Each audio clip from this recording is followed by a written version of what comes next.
Jamais la nécessité et le devoir de cultiver sa foi ne se sont imposés avec tant d'évidence aujourd'hui.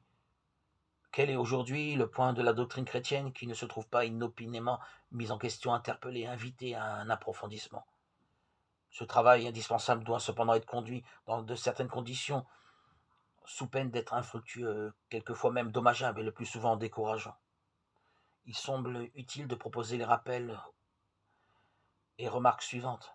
D'abord et par-dessus tout, se souvenir sans cesse que la parole de Dieu a besoin de Dieu pour être reçue, interprétée, approfondie.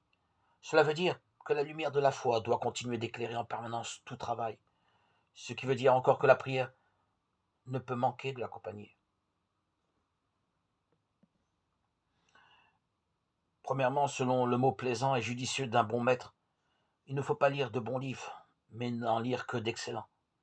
En effet, la surabondance de la production, la séduction des titres ou des recensions constitue l'un des plus grands périls.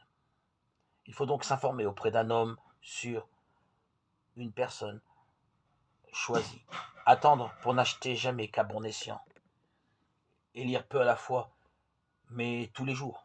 En effet, on diffère souvent le travail dans l'attente de loisirs qui ne viennent jamais, alors que nos journées nous refusent rarement le quart d'heure ou la demi-heure qui nous permettrait de lire sérieusement un livre en quelques semaines. Et nous devons bien sûr avoir le sens des priorités. C'est la culture de base, qui sont les Écritures saintes, qui doit passer avant tout le reste, ou plutôt l'accompagner sans cesse. Il nous faut aussi ne pas hésiter à relire les ouvrages qui nous ont vraiment beaucoup appris. La mémoire ne retient pas tout du premier coup et un livre de valeur est pratiquement inépuisable.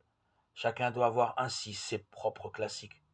L'essentiel du travail dans le domaine de la foi consiste à apprendre continuellement ce que l'on sait,